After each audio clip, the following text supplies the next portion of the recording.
तो question number 3 में दिया है if tangents P A and P B from A point P to a circle with centre O are incline to each other at angle of 80 degree. Means एक point है P, इस P point से दो tangents है, एक है P A और दूसरी टेंजेंट है जिसका नाम क्या है पी बी, और ये सर्कल के साथ कितने डिग्री का एंगल बना रही हैं ये हमको बताया है कितने डिग्री का, 80 डिग्री का। हमें बताना है एंगल पी ओ ए कितने का होगा। तो पी ओ ए एंगल यहां पर बनेगा, उसके लिए आपको क्या करना पड़ेगा, इस पी ओ को करना पड़ेगा पहले ज्वाइन। ठीक है, इसको हमने कर दिया क्या, यहां से यहां तक ज्वाइन। हमको बताना है पी ओ ए मीन्स ये वाला एंगल कितने डिग्री का होगा। तो इसको निकालने के लिए हमारे पास क्या मेथड है उस चीज को आप ध्यान से समझो। सबसे पहले यहां पर आपको दिख रहा होगा कि ये जो पी ए ओ बी ये पूरा का पूरा एक क्वाड्रिलेटरल है। ठीक है, 4 साइड की फिगर है जिसकी एक साइड है पी ए, एक है ओ ए, एक है ओ बी और एक क्या है पी बी। तो इसके अंदर ये वाला एंगल तो 90 डिग्री का हो जाएगा, ये वाला एंगल भी कितने डिग्री का हो जाएगा, 90 डिग्री, क्योंकि रेडियस और टेंजेंट के बीच में कितने डिग्री का एंगल बनता है, 90 डिग्री। ये परपेंडिकुलर है बाय द थ्योरम 10.1, जिसके अंदर हम बताते हैं कि tangent is perpendicular to the radius through point of contact.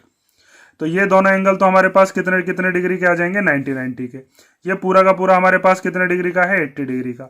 तो वहां से हम इस पूरे के पूरे एंगल को निकालेंगे जो कि हमारे पास कौन सा है, ए ओ बी। जब हमारे पास ये वाला एंगल आ जाएगा फिर उसके बाद हम इन दोनों ट्राइंगल्स को करेंगे कॉन्ग्रेंट। कॉन्ग्रेंट करने के बाद ये वाला एंगल और ये वाला एंगल आपस में कैसे होंगे, इक्वल। मीन्स जितना भी ये टोटल एंगल आएगा उस एंगल का हाफ पार्ट ऊपर होगा और हाफ पार्ट नीचे, तभी तो ये दोनों इक्वल होंगे। तो ये वाली जो चीज है मैंने आपको ये थ्योरम में भी बताई थी, जब मैंने थ्योरम 10.2 आपको कराई थी उसके अंदर मैंने यही चीज बताई थी। देखो कई बार हमारे पास क्या होगा कि ये दोनों एंगल्स भी हमको इक्वल करने पड़ सकते हैं, उसके लिए भी आपको यही चीज करनी है जिसके अंदर हम सारे के सारे जो ये दोनों के दोनों जो ट्राइंगल है इन दोनों ट्राइंगल को क्या करेंगे हम कॉन्ग्रेंट, और यहाँ पर सीपीसीटी से हम लिख देंगे ए किसके इक्वल है, बी के इक्वल। तो आपको ये दोनों के दोनों एंगल फिर इक्वल करने होंगे। तो सबसे पहले हम क्या करते हैं, पहले हम लिखते हैं ये दोनों 90 डिग्री क्यों हैं, उसके बाद हम ये वाला एंगल निकालते हैं ये कितने डिग्री का आएगा, उसके बाद इन दोनों ट्राइंगल्स को कॉन्ग्रेंट करेंगे और फिर ये वाले दोनों एंगल्स को निकालेंगे जिसमें से हमारा पी ओ ए हमारे पास आ जाएगा। तो देखो बिल्कुल सिंपल सा क्वेश्चन है ये, कैसे हमको सॉल्व करना है बस इसको आप ध्यान से देखते रहना। तो सबसे पहले हम लिखते हैं कि हमें क्या क्या चीज इसके अंदर दे रखी है। सबसे पहले आप लिखोगे कि since P A and P B are the tangents to the circle. ठीक है, ये दोनों की दोनों क्या दे रखी है हमें, ये दोनों है हमारे पास टेंजेंट्स। उसके बाद ये ओ ए जो है ये पी ए के ऊपर क्या है, परपेंडिकुलर। तो आप लिख सकते हो कि ओ ए परपेंडिकुलर है पी ए पर, और ओ बी किसके ऊपर परपेंडिकुलर है, पी बी पर। तो O B perpendicular to P B.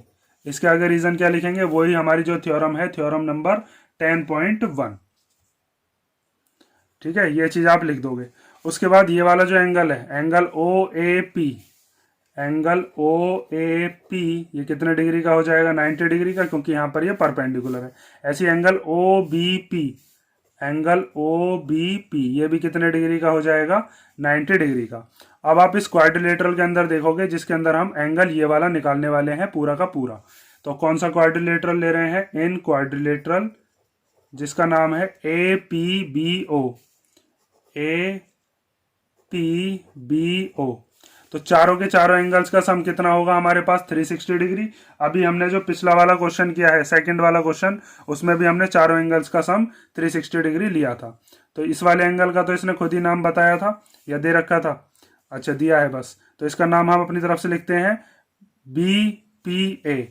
तो यहां पर लिखोगे angle B P A plus इन दोनों एंगल्स के नाम अभी आपने लिखे हैं ओ ए पी। तो angle O A P plus angle इस वाले का नाम क्या है, O B P, O B P, और प्लस ये वाला जो पूरा का पूरा एंगल है इसका नाम क्या है, A O B, angle A O B equal to कितना होगा, 360 डिग्री। इसके आगे ये जो रीजन है ये आप लिख दोगे जो अभी आपने इसमें भी लिखा था कि sum of all interior angles is 360 degree, किसके अंदर, क्वाड्रिलेटरल के अंदर। ठीक है, by using angle sum property. अब इसमें हमारे पास बी पी ए कितने का है, बी पी ए वो है 80 डिग्री, तो उसकी वैल्यू रख दो। ओ ए पी कितने का है 90, उसकी वैल्यू रख दो। ओ बी पी कितने का है वो भी 90, उसकी वैल्यू रख दो। तो यहाँ से हमारे पास ए ओ बी आ जाएगा। इन तीनों को कर लेते हैं प्लस, तो 90 और 90 कितना हो गया, 90 और 90 होते हैं हमारे पास 180। 180 में जब 80 को प्लस करेंगे तो ये आएगा 260 degree, plus angle A O B equal to 360 degree. ये प्लस का इधर जाएगा तो माइनस का, तो angle A O B equal to 360 minus 260। तो एंगल ए ओ बी कितने का आ गया हमारे पास 100 डिग्री का। लेकिन हमसे ए ओ बी नहीं पूछा है, हमसे कौन सा पूछा है पी ओ ए। तो असल में तो देखिए इसके आधा होगा, ठीक है, लेकिन ये आधा आएगा कैसे, उसके लिए आपको वही चीज करनी पड़ेगी, ये दोनों ट्राइंगल कॉन्ग्रुएंट करके दिखाने पड़ेंगे।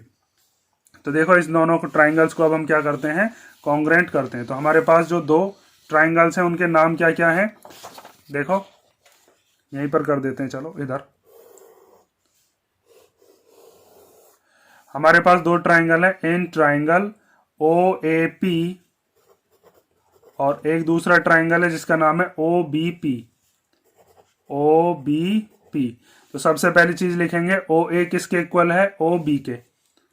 ओ ए इक्वल टू ओ बी, क्योंकि ये दोनों क्या है, ये दोनों है रेडियाई ऑफ द सर्कल। ठीक है, ये चीज आप समझ गए। उसके बाद ओपी क्या है दोनों ही ट्राइंगल्स में कॉमन, तो ओपी इक्वल टू ओपी क्या हो जाएगी आपके पास कॉमन साइड। ठीक है, ये ओ ए ऊपर वाले ट्राइंगल में, ओ बी नीचे वाले में, ओपी दोनों ट्राइंगल्स में आ गई। अब तीसरी वाली जो साइड है उसको आप ले सकते हो कि पी ए किसके इक्वल है पी बी के इक्वल, क्योंकि थ्योरम 10.2 में हमने ये चीज पढ़ी है कि अगर एक्सटर्नल पॉइंट से हम टेंजेंट्स को डालते हैं तो वो दोनों टेंजेंट्स आपस में कैसी होती हैं इक्वल। या फिर आप ये वाला एंगल इस वाले एंगल के इक्वल अगर रखते हो तो वहां से आप RHS लगा सकते हो। इस वाले एंगल को और इस वाले एंगल को लगाएंगे तो RHS प्रॉपर्टी, और पी ए को अगर पी बी के इक्वल लगाएंगे तो वहां से हम SSS लगा सकते हैं। तो कोई सी प्रॉपर्टी लगा लेना जो भी आपको एट ए टाइम वहां पर याद आ जाए। तो मैं यहां पर लगा देता हूं ये वाली प्रॉपर्टी जिसके अंदर angle O A P equal to क्या है एंगल ओ बी पी, दोनों ही कितने डिग्री के हैं 90 डिग्री के। O B P each 90 degree. तो देयरफॉर ये जो ट्राइंगल है O A P is congruent to triangle O B P. ठीक है, और कौन सी प्रॉपर्टी से, बाय यूजिंग RHS।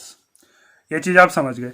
अब हम CPCT से लिखते हैं कि हमारे पास जो ये दो एंगल्स हैं, एक एंगल ये वाला जिसको इसने हमसे पूछा है एंगल POA, और एक एंगल ये नीचे वाला जिसका नाम क्या है POB। ये दोनों के दोनों एंगल्स इक्वल होंगे CPCT से, और फिर इन दोनों का सम हमको दे ही रखा है, वो कितना है वो अभी हमने निकाला था 100। ठीक है, अब ध्यान से देखो इसके आगे हम क्या करने वाले हैं। इधर देखो, यहां पर हम लिखते हैं अब एंगल POA किसके इक्वल है एंगल POB के। कौन सी प्रॉपर्टी से, बाय CPCT। इतनी चीज समझ गए। अब इन दोनों का अगर हम सम करते हैं तो इन दोनों का सम करके यही वाला तो एंगल बनेगा एंगल AOB। देखो एंगल AOB में ये दो एंगल बन रहे हैं पूरे के पूरे, एक ये वाला जिसका नाम है एंगल POA और एक है जिसका नाम है एंगल POB। अब हमें कौन सा निकालना, हमें निकालना POA। तो इस POB की जगह हम क्या लिख सकते हैं POA, क्योंकि दोनों के दोनों कैसे हैं इक्वल, इसीलिए तो निकाला था ये। तो यहां पर आप लिख दो AOB की वैल्यू कितनी है 100 इक्वल टू, इसको POA ऐसे ही लिख लेंगे, और ये जो POB है POB की जगह भी हम क्या लिख सकते हैं POA। तो ये हो गया POA। तो कितने POA हो गए, जैसे यहाँ पर इसका है कुछ नहीं है तो 1 है, तो 1 और 1 कितने हो गए 2। तो यहाँ पर जैसे x और x को प्लस करते थे तो कितना आता था 2x, ऐसे इन दोनों को प्लस करके आ जाएगा 2 एंगल POA। तो ये 2 इधर मल्टीप्लीकेशन में है, इधर आएगा तो डिवाइड में, तो 100 के डिवाइड में आ गया 2 और एंगल POA यहाँ से निकल जाएगा। 2 से इसको काट देते हैं कितनी बार 50 बार। तो यहाँ से हमारे पास एंगल POA इक्वल टू आ गया कितना 50 डिग्री का।